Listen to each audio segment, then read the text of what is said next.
guys, this is Corey with Tab Off-Road. We're going to be doing a new winch bumper installation on the XP1000. I'll just kind of run you through the way it goes on. It will take 4 M10 bolts. First thing we're going to do is pull out the front grill. 2 little clips, pops out real easy. Set that aside. We're gonna grab the winch bumper. We can just kind of set it on this plastic. It kind of rests there for you. Grab the 4M10 bolts. Easiest way to do it is to start with the 2 top holes.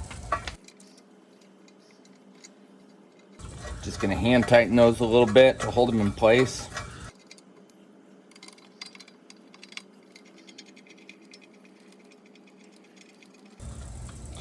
Then we're going to come down, take 2 more M10 bolts.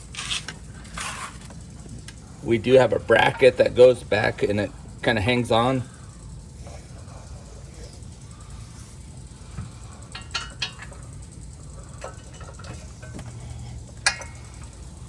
It helps if you can hold the bracket from the back side.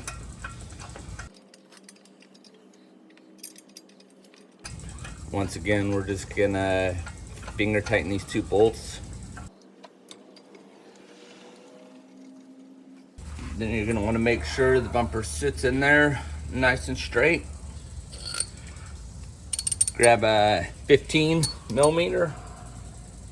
It don't matter if you do the top ones or the bottom ones first.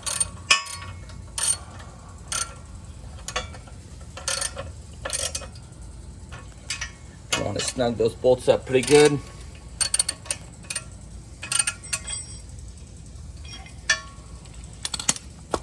We're going to come in with an open end 15 and tighten the top 2 bolts. All right, once everything's tight, you can grab the grill, reinsert it. You got 2 little holes here. Pop in. There you guys go.